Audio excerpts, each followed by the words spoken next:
Hello and welcome to NTD News Today. Kevin Hogan here. Let's take a look at our top stories. Republicans raising concerns about President Biden's social spending plan, including a new proposal on how to fund it. Why does one senator say it's unpopular with the American people? Treasury Secretary Janet Yellen spoke to China's top negotiator in a video call early Tuesday. A Treasury statement released soon after says Yellen raised certain issues of concern without disclosing further details. Republican candidate for New York City Mayor Curtis Sliwa says if he's elected, the city will implement no-kill animal shelters. And a panel of former U.S. Air Force officers are going public, sharing details about what they believe were UFO sightings. One Air Force photographer says he captured a UFO firing at a missile back in the 1960s.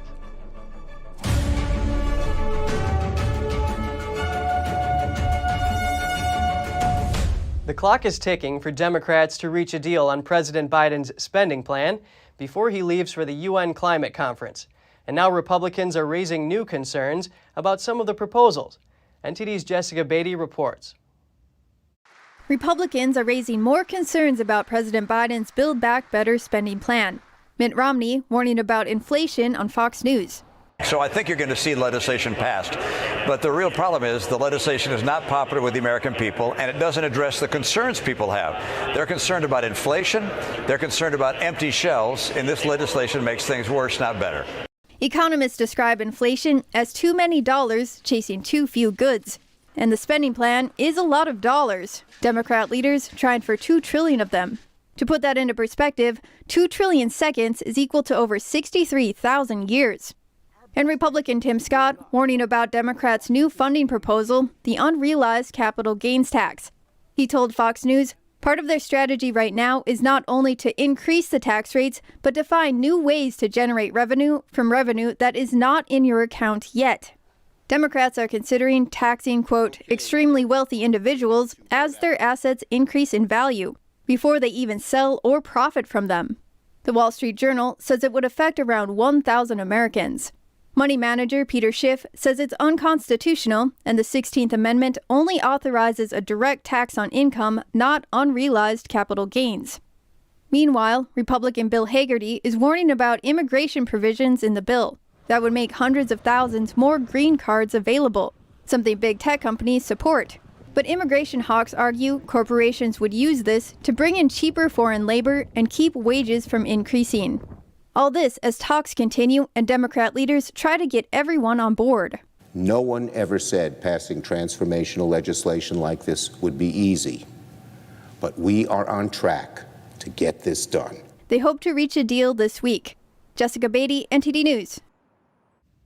The state of Ohio files a lawsuit against the Biden administration for allowing taxpayer dollars to be used by clinics to support abortions. 11 other states joined the suit. The states want to restore the Trump administration rule that medical clinics cannot use federal grants to perform or refer abortions. The rule prompted Planned Parenthood and other entities to leave the Title X grant program. At the time, Planned Parenthood characterized the rule as a direct attack on its abortion and reproductive health services. The organization performs more than 330,000 abortions a year. The Biden administration revoked the Trump-era rule earlier this month. Ohio Attorney General Dave Yost said that the lawsuit is to ensure federally funded clinics only receive taxpayer funding for family planning services other than abortion. Earlier today, U.S. Treasury Secretary Janet Yellen spoke with China's top negotiator, Vice Premier Liu.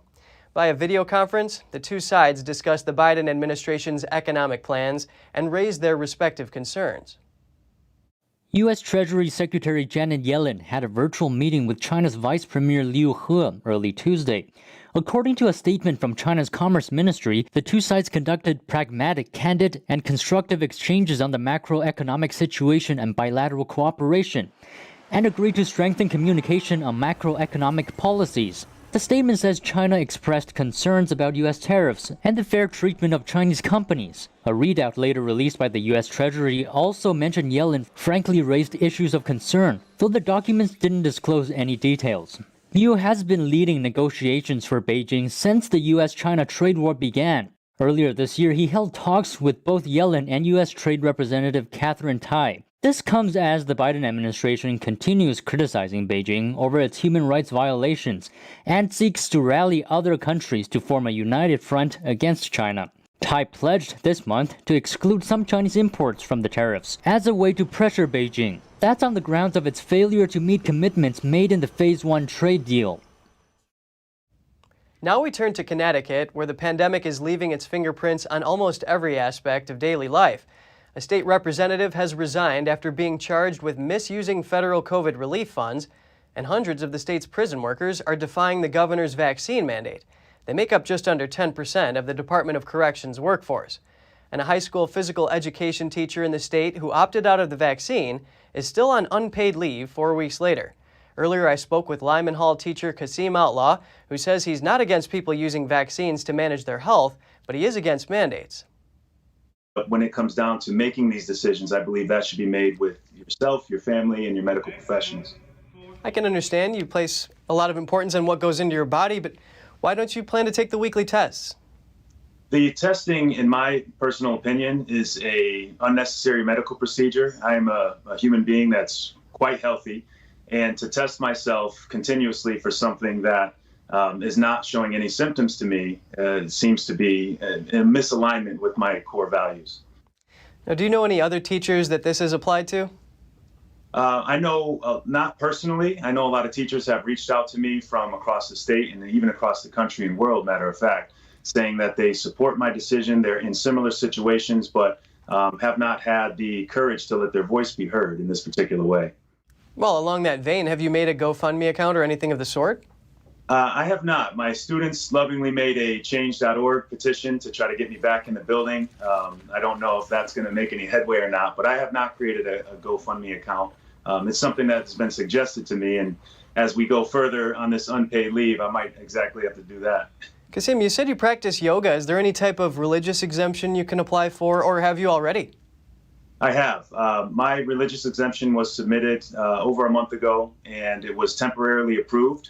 It's my understanding that anyone who submitted a religious exemption got that temporary approval, and then it will be met on a case-by-case basis for further approval. So the hiccup in my particular situation is that I'm not complying with the testing option, and there's no religious exemption for that at the moment. Well, hopefully it doesn't come down to this, but have you thought about whether it's best to resign or let it go to being fired? Well, I made it very clear in my exemption letter that I submitted, as I said, over a month ago, that I am not resigning, I'm not quitting, I'm not retiring. I'm a dedicated educational professional. I love my students dearly, and my main goal in life is to help promote health and wellness to the youth so that they can grow up to be joyful, healthy human beings. So resigning is not something that is an option for me. Do you have any advice for other teachers or professionals who are going through a similar challenge as you? So one of my biggest words of advice for them is to get aligned, right? We've got a mind, we've got a body, we've got emotions and a spirit. And when those are in misalignment, then we tend to find stress at the forefront of our minds. If we can make decisions that feel really good to us, that align with our core beliefs, I think that we'll have the courage to speak up against anything that we don't agree with. Outlaw says he's not sure about the timeline of his leave and that he's waiting to hear back from the Board of Education and the district. The superintendent of schools hasn't responded to NTD's request for comment, but she has told news outlets that Outlaw's school district is following the governor's executive order that requires all employees at K-12 schools to be vaccinated. New Yorkers are already casting their early ballots, but the mayoral candidates still have another round of debate to go. Despite the wide ground covered in the first match, New Yorkers still have questions for the candidates, even the ones who've already voted. NTD's Miguel Moreno has that story. Republican Curtis Sliwa and Democrat Eric Adams will debate for the last time in this election on Tuesday. Now, the moderator or moderators will have their questions, but what questions do everyday New Yorkers have for the candidates? I asked him about what are they going to do about these places that are empty because their landlords are charging way too much money to let people move in there. You know, it's like you can't enforce cutting rents, but these people are asking way too much money for rents that it's not worth it, and they're making so much money. And look, I'm a capitalist, but some of these people are out of control. There's a lot of empty storefronts that are not being used, and the reason probably being that the landlords can't get the rent that they need. So what is the mayor going to do about all those open storefronts? I think just asking the candidates a basic question about where the tax money is going and why that's the best allocation of everybody's money. Others raised questions about homelessness, public safety, and jobs, to name a few. During last week's debate, the candidates were asked about contentious issues like the COVID-19 vaccine mandate for government workers. Adams said he supports it, and if elected mayor, would uphold it. Sliwa called the policy a horror, but they weren't asked if they support the mayor's key to NYC. This order requires you to show ID and proof of vaccination to dine indoors, among other things. We bumped into Sliwa at Monday's anti-mandate rally, and we got an answer fit for the occasion. Oh, that's the most ridiculous of all. Come on. You could go to Jersey, Westchester, Connecticut. You don't have to show any kind of ID. I voted the other day, Saturday. I didn't have to show ID. I didn't have to show a vaccine passport. This is ridiculous. Stop this nonsense. Stop it. Candidate Eric Adams hasn't gotten back to us. Overall, however, the people we interviewed oppose the Republicans' stance. Are you in support of that policy? Yes. Okay. Yeah, So you'd like the next mayor to uphold the policy? I would. Because we saw that without the vaccine, a variant was able to spread. And prior to the Delta variant, we almost had it under control. So I'm fully in favor of enforcing whatever we can. Early voting started on Saturday and ends on Halloween. You can watch the candidates debate from 7 p.m. to 8 p.m. on ABC7 this Tuesday. Miguel Moreno, NTD News, New York. Republican candidate for New York City Mayor Curtis Sliwa has run a campaign on a number of issues. As the owner of several rescue cats, he says if he's elected, the city will implement no-kill animal shelters. NTD's Andrew Thomas reports. Sliwa and his wife Nancy live with 15 rescue cats in their studio apartment. We began bringing cats into the apartment who are slated to be euthanized, slated to be destroyed by the shelter system of New York City. So that's why I've said that's not happening anymore. When I'm mayor, it's no-kill shelters. Sliwa is widely expected to lose next week's mayoral election to Democrat Eric Adams. But he is still campaigning daily in a city where Democrats outnumber Republicans 7-1. 2 decades of Rudy Giuliani and Michael Bloomberg in the mayor's office is evidence Republicans were previously able to overcome the Democrats' advantage in the city. Sliwa, 67, has been a ubiquitous New York figure since he founded the Guardian Angels anti-crime group in 1979. The transition from leader of the worldwide Guardian Angels, and especially here in New York City, to running for mayor was a simple one. The issue in this election is crime, crime, crime. Who do you feel more comfortable with? Who is going to keep you safe? The unarmed Guardian Angels are notorious for their red berets, and started patrolling New York City's subway system when it was plagued with crime, before expanding chapters across the U.S. Andrew Thomas, NTD News. Authorities investigating the movie set shooting by Alec Baldwin will ask for a ballistics analysis. They hope it will help answer a question: what type of material was discharged from the gun that killed a cinematographer? You did Department 911. What's the location of your emergency? We need an ambulance out at Bonanza Creek Ranch right now. We've had 2 people shot on a movie set accidentally.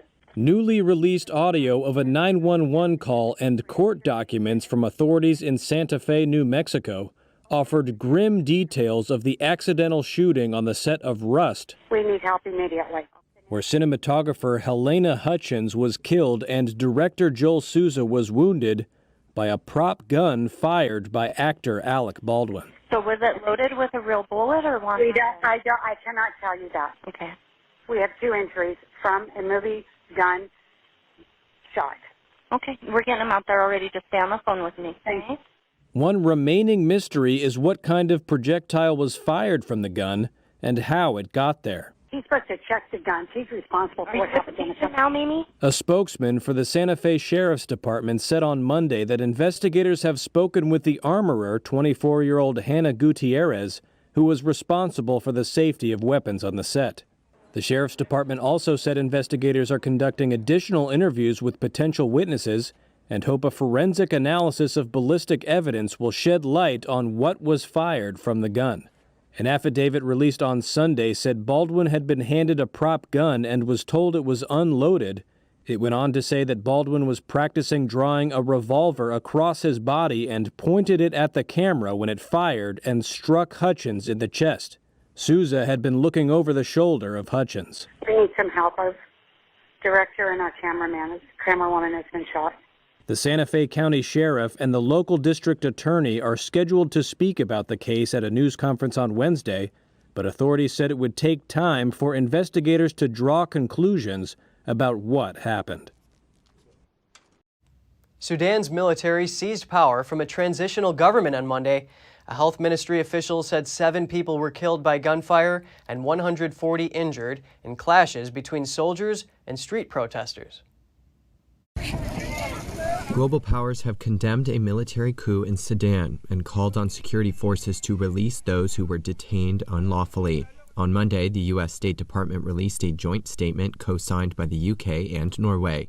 A department spokesperson added it was pausing $700 million in economic aid to Sudan after the country's military seized power from a transitional government earlier in the day. Clashes broke out Monday between soldiers and street protesters. A health official said several people were killed by gunfire. Al-Tayeb Mohammed Ahmed was among a crowd of young people who barricaded streets in protest. They fired stun grenades, then they fired live ammunition. 2 people died. I saw them with my own eyes. Then they came back twice and killed 1 more. This is the 3rd one I saw. Sudan had been on edge since a failed coup plot only a month before. Military and civilian groups have been sharing power following the toppling of autocrat leader Omar al-Bashir 2 years ago. The military was meant to hand over power to an elected figure in the coming months. But on Monday, coup leader General Abdel Fattah al-Burhan dissolved the Sovereign Council, declared a state of emergency, and promised to hand over power to an elected body in 2023. We're stressing here that the armed forces intend to complete the democratic transition until the country's leadership is handed over to an elected civilian government who can bring these issues to life. Sudan's information ministry said on Facebook that the transitional constitution only allows ousted Prime Minister Abdallah Hamdok to declare a state of emergency and called the military's actions a crime. The ministry said Hamdok was detained in an undisclosed location after refusing to support the takeover. Troops also arrested civilian members of the Sovereign Council, government officials, and the state TV news director, according to his family. Diplomats said the UN Security Council was likely to discuss Sudan behind closed doors on Tuesday. Britain's Prince Andrew must make himself available to answer questions under oath for a civil lawsuit. A woman accuses him of sexually abusing her when she was a teenager. Prince Andrew has until July 14th to comply. The 38-year-old woman said the Duke of York forced her to have sex around 2 decades ago at the London home of Ghislaine Maxwell. Maxwell is in court for allegedly helping the late financier Jeffrey Epstein sexually abuse women. Epstein is a registered sex offender and was found dead in a Manhattan jail in 2019. He was awaiting a trial on sex trafficking charges at the time. The woman also accused Prince Andrew of abusing her at Epstein's mansion in Manhattan and on Epstein's private island. 61-year-old Prince Andrew has not been charged with any crimes and has categorically denied the claims. A panel of former U.S. Air Force officers are opening up about what they claim was alien interference. They say it happened during the nuclear testing amid the Cold War. In one case, an Air Force chief claimed to have captured a UFO firing beams at a missile. Let's take a look. A former U.S. Air Force photographer, Robert Jacobs, is recounting what he dubs a UFO sighting. He believes it interfered with American nuclear tests in the 1960s. It's real. And has happened, and has been happening. I was part of a U.S. Air Force cover-up for 17 years. He gave the testimony at a press conference last week titled Nuclear Weapons and the Unidentified Aerial Phenomenon. It was held at the National Press Club in Washington, D.C. On September 14, 1964, Jacobs led a team at Vandenberg Air Force Base, California, tasked with making high-resolution films of missile launches. Back in those days, 1963, 64, many of the missiles blew up on the pad. And the engineers at Boeing and Douglas and other outfits that were building these missiles needed to know what was happening. He claims that in one video, a saucer-shaped craft flew across the Pacific Ocean in about 8,000 miles per hour. It then passed over the warhead, circled it, and fired 4 beams of light at it. According to Jacobs, his superior, Major Florent J. Mansman, later warned him to never say that again. Jacobs also recalled 2 CIA members being present at their meeting. 17 years later, he even received threats and ominous phone calls after disclosing the story. A panel of former U.S. Air Force officers also joined the press conference, led by retired U.S. Air Force Captain Robert Salas. They reported on similar incidents where aliens allegedly tampered with nuclear missile tests during the Cold War. The officers are now calling on Congress to investigate and hold public hearings into reports that UFOs have disabled nuclear weapons. In June, the U.S. Department of Defense released a preliminary assessment on unidentified aerial phenomena. The unclassified report published more than 140 encounters with UFOs, but failed to conclude whether the phenomena came from extraterrestrial beings.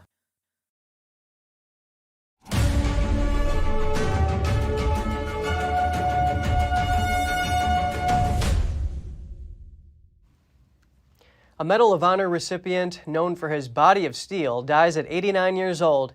Dwayne Dewey was celebrated for using his body to protect fellow troops from a grenade explosion.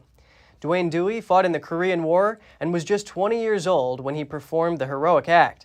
His actions later led President Eisenhower to award him the Medal of Honor in 1953.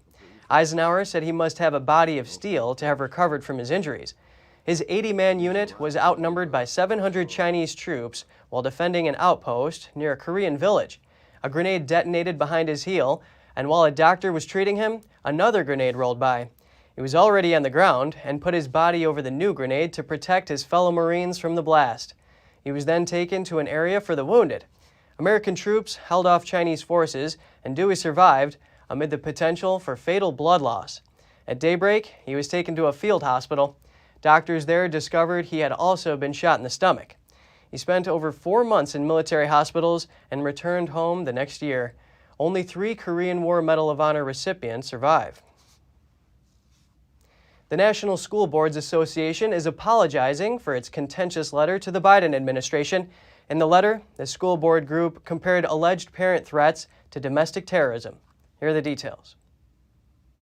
After a wave of outcry from parents, local school boards, and politicians, the National School Boards Association has apologized for its letter to President Joe Biden. In a memo issued to its members, the board said, "On behalf of NSBA, we regret and apologize for the letter." The board went on to say there was no justification for some of the language included in the letter. Here's what they're referring to. In the original letter, the NSBA commented on alleged threats and acts of violence from parents toward public school officials, saying these heinous actions could be the equivalent to a form of domestic terrorism. It's this comparison to domestic terrorism that got the most backlash. Numerous parents saw the letter as an intimidation tactic to stop them from speaking up at school board meetings. School board organizations in at least 20 states distanced themselves from the NSBA, citing disagreement over the way it has characterized parents. Some school boards plan to leave the National Association. In its apology letter, the NSBA said it was sorry for the strain and stress it caused the organizations, and added that it deeply values the voices of parents. Over the last several months, parents have gotten increasingly involved in their local school districts. They're focusing on issues like mask policies, quasi-Marxist critical race theory curriculum, and sex ed. Boston and some college towns across the nation are challenging the results of the 2020 census. Boston argues that the census undercounted the city's college students, jail inmates, and foreign-born residents. NTD's Allison Lee has the details. Boston Mayor Kim Janey said in a letter to the Census Bureau that her city will challenge the 2020 census results as soon as formal guidelines are out. The census shows that Boston had a population of just under 676,000 on April 1st of 2020, but the mayor says that figure omits around 5,000 college students, 500 prison inmates, and some foreign-born residents. The census began when the pandemic first hit in March of last year. Many college students had to leave campus when schools switched to remote learning. According to Census Bureau guidelines, students should have been counted at their college addresses, even if they were temporarily away on April 1st. But the mayor says data collected by the city shows that 5,000 students were not counted. They are likely students living off campus who left the city temporarily. College towns including Bloomington, Indiana, Tuscaloosa, Alabama, and State College, Pennsylvania are challenging the census for similar reasons. The Boston mayor says around 500 inmates at 2 correctional facilities were also omitted. That's based on records from the Suffolk County Department of Corrections. And the mayor says some areas with lower response rates had larger shares of foreign-born residents. She suggests that issues such as language barriers and government mistrust, particularly with the possibility of a citizenship question, may have resulted in an undercount of these traditionally difficult populations to count. Even if the challenges succeed, the Census Bureau won't change the figures that determine the number of congressional seats. The challenges will impact only the figures that determine federal funding. Allison Lee, NTD News. Coming up, workers at an Amazon warehouse file a petition to form a union, but Amazon says there may not be enough legitimate signatures.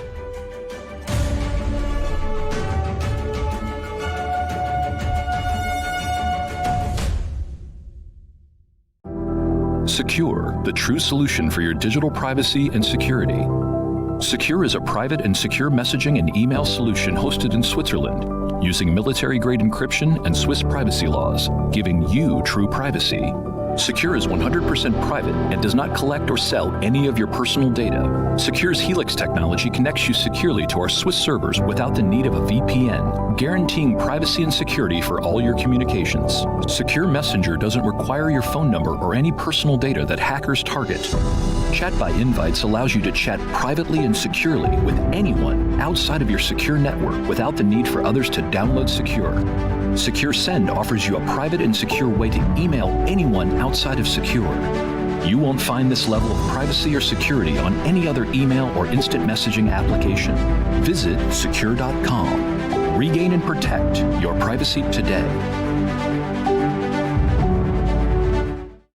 Hello, I'm Mike Lindell, inventor of MyPillow. Thanks to your support, you've helped make MyPillow become one of the fastest growing companies in America. Over the last 12 years, you've helped MyPillow create thousands of jobs right here in the USA.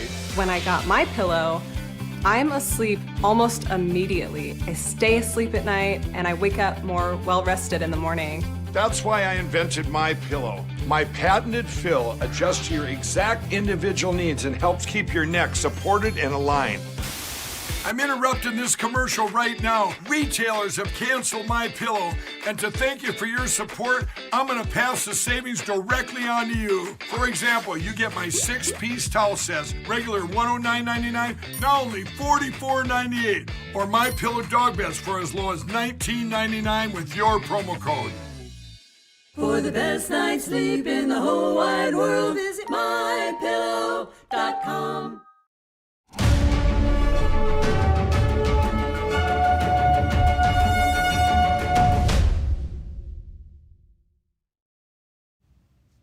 Crews on Monday removed the final section of a cargo ship that capsized off the Georgia coast more than 2 years ago. The Golden Ray capsized in St. Simons Island near Brunswick in September of 2019. The National Transportation Security Board said it was caused by incorrect calculations on the vessel's stability. The agency also found 2 watertight doors had been left open, which caused the vessel to flood after it capsized. The flooding trapped 4 crew members who were later rescued. Workers started disassembling the vessel and removing it from the water in sections in February 2020. The Golden Ray was carrying 4,100 vehicles and 24 crew members when it overturned, resulting in more than $200 million in damages. The NTSB now recommends that operators create procedures for verifying stability calculations before a vessel leaves port. It also says the company should verify that the crew follows a departure checklist on the closing of watertight doors. Here's some extreme couponers you don't want to take tips from. A Virginia Beach couple has been sentenced to nearly 20 years in prison combined for their involvement in a $31.8 million counterfeit coupon scheme. The FBI says investigators found fake coupons in every crevice of the house belonging to Lori Ann Talons and her husband, Pacifico Talons Jr. They also found designs for coupons for more than 13,000 products on their computer. Officials say she was the mastermind, creating fake coupons with discounts for near or over an item's value. She then sold them to people on social media. The 3-year scheme was discovered by the Coupon Information Corporation, which received a tip that someone was making and mailing fraudulent coupons. In September, Talons was sentenced to 12 years in prison. Her husband was given 7 years because authorities say he was aware of and profited from the scheme. Oil prices are climbing, but the value of Tesla is climbing faster than one legacy energy company. The auto company Elon Musk built is now worth more than $1 trillion. That's more than the 11 largest automakers combined. It also gives its founder a unique bragging right. Tesla's stock jumped more than 12% after announcing a deal with Hertz. In it, the car rental company agreed to purchase 100,000 of Tesla's electric vehicles. That lift puts Musk's net worth at $289 billion, which is more than the entire value of America's largest oil company, Exxon Mobil. Musk's net worth also briefly surpassed Exxon's value earlier this year. Could Amazon workers soon unionize? The National Labor Relations Board, or NLRB, said on Monday that workers at an Amazon warehouse in Staten Island have filed a petition to form a union. But the company questions whether enough legitimate signatures were gathered. NTD's Andrew Thomas has the details.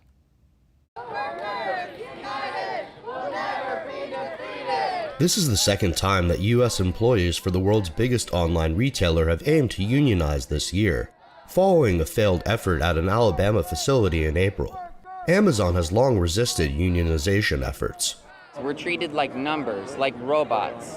So the takt time, time off task, literally just being controlled at a rate that is for profit and doesn't care about us as humans at all. Some employees are advocating for more protections and benefits due to the pandemic. Chris Smalls is a former Amazon employee at the Staten Island warehouse. He led the organizing drive and collected around 2,000 signatures to request an official vote through the NLRB. Jeff Bezos, the former CEO, went to space, came back, said thank you for paying for it. That was a slap in the face to everybody. So what this company represents is putting profits above people. They ran completely off of metrics. Smalls rose to prominence last year when Amazon fired him. The company alleged he violated a paid pandemic quarantine when he showed up at his facility to protest work conditions. So it's not about just what I want, it's what they want. The workers, they want changes. Obviously, that's the reason why they want a union. So we want to be that avenue for them to come to. Workers are demanding higher wages, job security, safer conditions, better medical leave, and more paid time off. It is not clear when an election would be held if regulators approve the petition. Andrew Thomas, NTD News. Getting paid time off after having a child has been a hot topic lately, but what about getting a new pet? Should workers still get paid time off? NTD's Phil Zoe has the story. Sorry. No, Abby. A worker in London asked for paid time off because he just got a new puppy. That's a lot. His boss took to the internet with a survey, getting over 30,000 responses. So we all know about paternity leave. What about paternity leave? Paternity is a new term that's been flying around the pet world. Workers wondering if they can get paid time off after getting a pet. For pet parents to bond with their animals. Right. I just never heard of time, paid leave for it. Rob has been a dog owner for 6 years. I mean, as an employer, giving paid vacation or paid leave for a new pet, that's a big perk, an expensive perk. He says a good alternative is to work from home while taking care of the new dog. My daughter just got a dog from a shelter this weekend, So she is actually able to work from home for 3 days. In the U.S., only 1 in 5 workers currently get paid family leave. And everybody should be able to get paternity leave, and then we could probably talk about paternity leave, I guess, yeah. Jenny has been a dog owner for over 20 years. She says paternity is worth considering. I mean, some people can't have children and they treat their dogs as if they are family. So, I mean, I don't know that they need 3 months off like most maternity and paternity leaves are, but yeah, I mean, maybe a couple weeks. Another solution is doggy daycare. So the dogs are here to meet their BFFFF, best furry friend forever, while the pet parents are off at work, and then it's better quality time when they get home. The survey in London ended with 60% voting against puppy paternity leave, and the rest for it. Phil Zhou, NTD News, New York. Japan's Princess Mako marries her commoner boyfriend. Their 4-year engagement was finally fulfilled, but not without even more controversy. And we discover where the first violin was invented. The instrument's birthplace is working hard to preserve its legacy.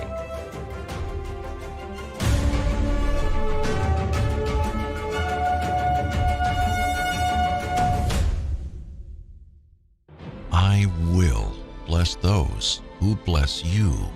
Here in Israel and the former Soviet Union, the Jewish people are living in very difficult times. There are now thousands of destitute, elderly Jews who are desperately in need of basic food.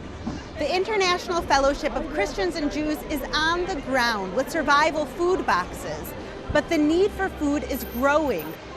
Call or go online now and say, I will bless these children of Abraham. It's the elderly widows who are hurting the most. Many of them are also Holocaust survivors who are once again crying out for help. Their need, as you can see, is extremely urgent. Right now, you can give a gift of life of $25 that will help rush an emergency food box to an elderly Jewish person who doesn't have enough to eat. Together, we bring them comfort and love, but just as important, we bring them this life-saving food box. A gift of $25 will help rush one emergency food box. Without your response, their pain and suffering will continue. Inside of every box, we put a note that says, this box is donated because of the generosity of Christians around the world. For over 35 years, this trusted ministry has given Christians like me a way to tangibly bless Jewish people who are in need throughout the world. Wherever in the world the Jewish people have the greatest need, our spiritual mandate is to feed the hungry and to care for the widows and orphans. Call or go online now and say, I will save a life. I will bless and comfort the Jewish people.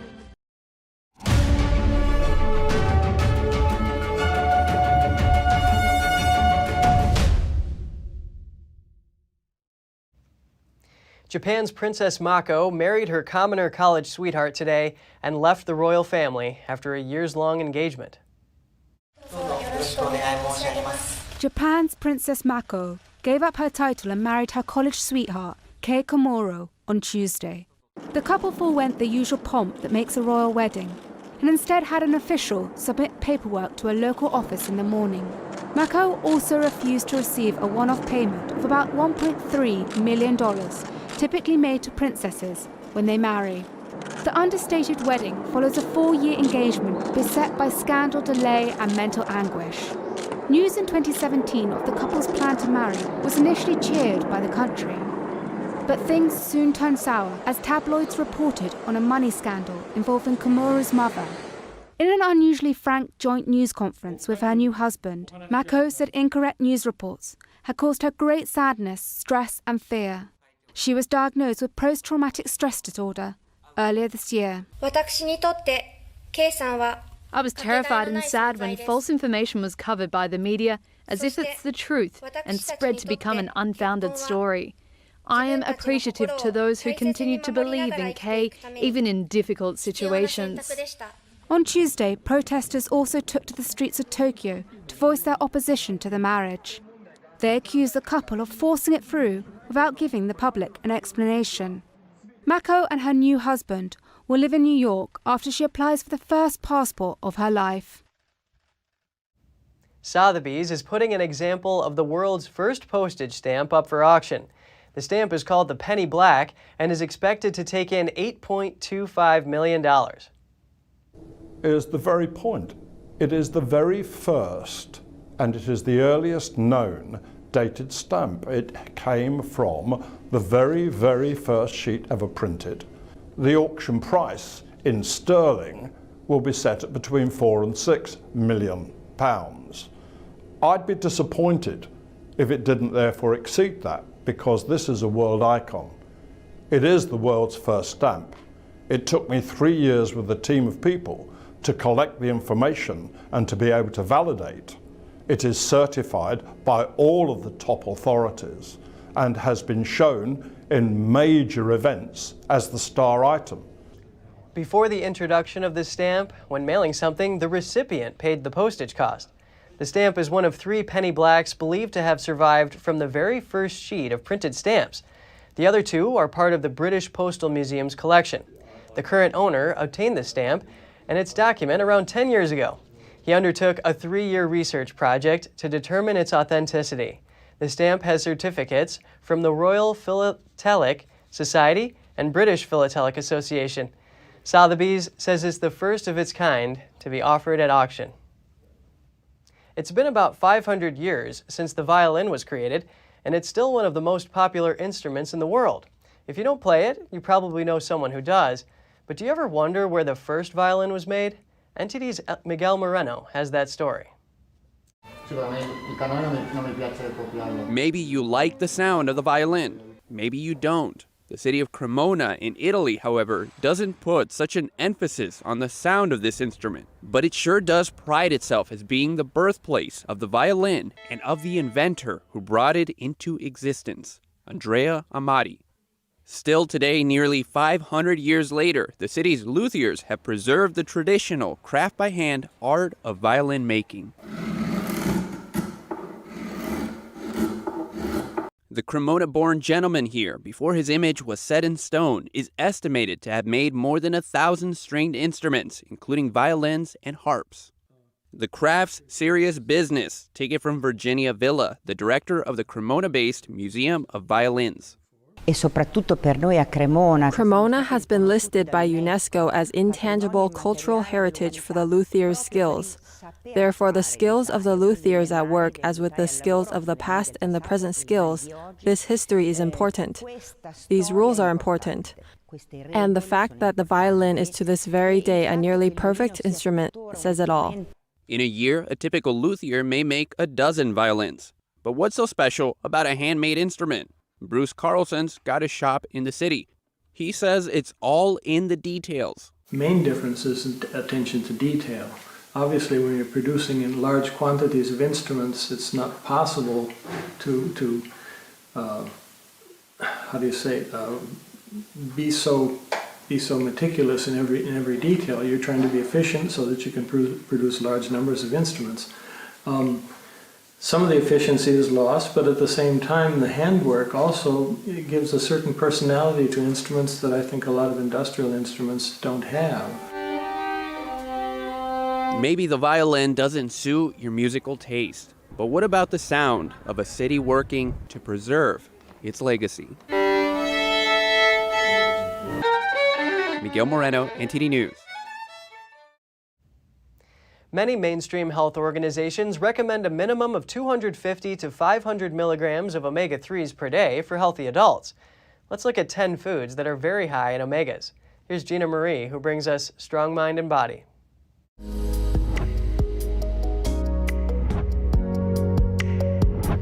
Welcome to Strong Mind and Body. I'm Gina Marie. You can get high amounts of omega-3 fats from fish, algae, and plant foods. Here is a list of 10 foods that are very high in omega-3s. Number 1. Mackerel. Mackerel are small fatty fish. In Western countries they are commonly smoked and eaten as whole fillets at breakfast. They are incredibly rich in nutrients. These fish are also quite tasty, and on top of that they require almost no preparation. Number 2. Salmon. Salmon is one of the most nutrient-dense foods on the planet. It contains high-quality protein and a variety of nutrients. It includes large amounts of magnesium, potassium, selenium, and B vitamins.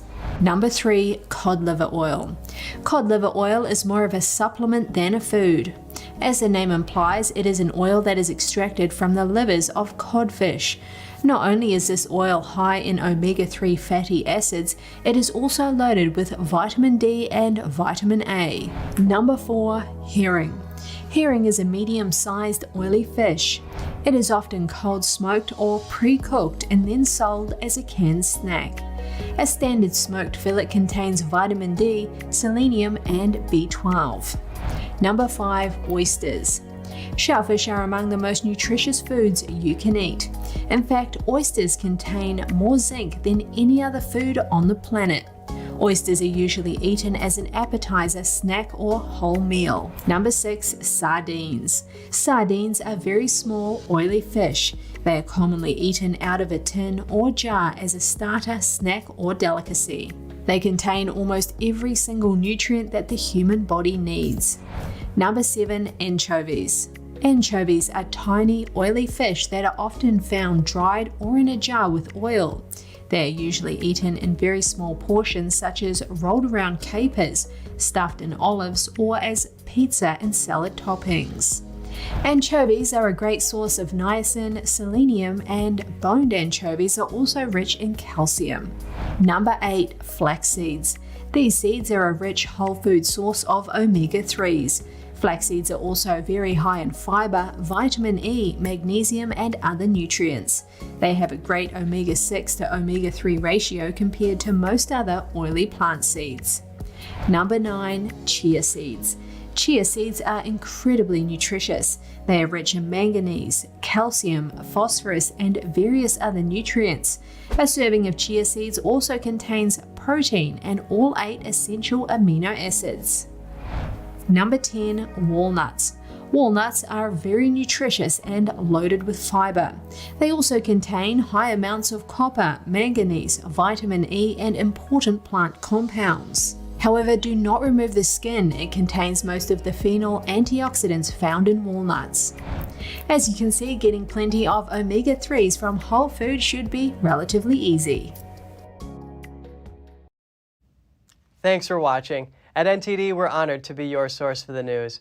Catch us again tonight at 6:30 Eastern. In New York City, I'm Kevin Hogan.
Before you go, here's something you should know. Don't forget you can catch all of NTD's programs on television. NTD Business premieres live Mondays through Fridays at 5 p.m. We broadcast to many of your favorite platforms, Apple TV and Roku, for example. We're also rapidly growing on cable, satellite, and over the air all across the United States. Just go to ntd.com/TV, type in your zip code, and find all the ways you can watch NTD.